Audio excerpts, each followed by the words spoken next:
বর্তমান বিশ্বের সবচেয়ে ক্ষমতাধর ব্যক্তিদের অন্যতম রুশ প্রেসিডেন্ট ভ্লাদিমির পুতিন।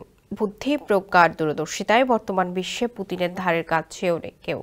তার ক্ষমতা আর প্রভাবও বিশ্বজোড়া। বাঘা বাঘা বিশ্বনেতারা পুতিনের ভয়ে থাকেন তটস্থ, অথচ সেই পুতিনই নাকি একজন নারীকে জমের মতো ভয় পান। শুনতে অবাক লাগলেও সেই নারী এখন পুতিনের মাথা ব্যথার কারণ, আর তাই সেই নারীকে কাবু করতে নানা পদক্ষেপও নিয়েছেন পুতিন। মঙ্গলবার ইয়াহু নিউজের এক প্রতিবেদনে এই তথ্য জানা গেছে। বিস্তারিত জানাচ্ছেন তারেক আহমেদ। ইয়াহু নিউজের ওই প্রতিবেদনে বলা হয়েছে, বর্তমানে পুতিনের সবচেয়ে বড় শত্রু অভ্যন্তরীণ কোনো সন্ত্রাসী, বিদ্রোহী জেনারেল বা অ্যালেক্সি নাভালিনের মতো স্পষ্টবাদী রাজনীতিবিদ নন, বরং তিনি হলেন এক নারী।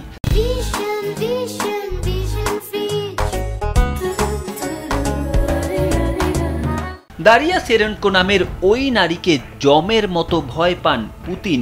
এই নারী পুতিনের পুরুষতান্ত্রিক রাশিয়ার দৃষ্টিভঙ্গির জন্য একটি শক্তিশালী চ্যালেঞ্জ, তাই তাকে ধ্বংস করতে বদ্ধপরিকর তিনি।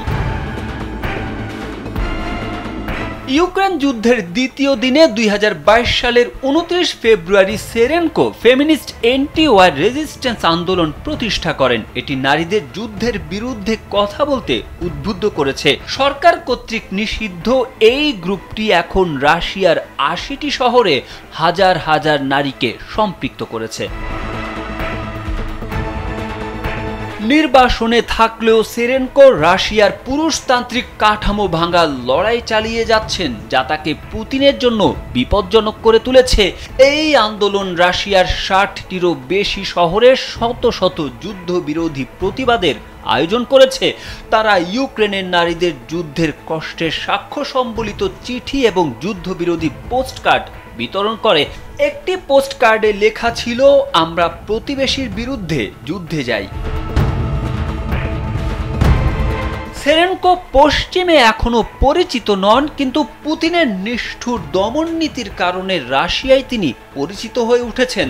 তবে সেরেনকোকে দমিয়ে রাখতে সেন্ট পিটার্সবার্গের বইয়ের দোকান থেকে তার 48টি নিষিদ্ধ বই সরিয়ে ফেলার নির্দেশ দেওয়া হয়। সেরেনকোর বই নিষিদ্ধ করা তার উপর প্রথম আক্রমণ নয়। 2023 সালে কর্তৃপক্ষ তাকে বিদেশি এজেন্ট হিসেবে চিহ্নিত করেন। এছাড়া গেল বছর ক্রেমলিন সেরেনকোর গ্রুপকে অপ্রীতিকর সংগঠন হিসেবে ঘোষণা করে।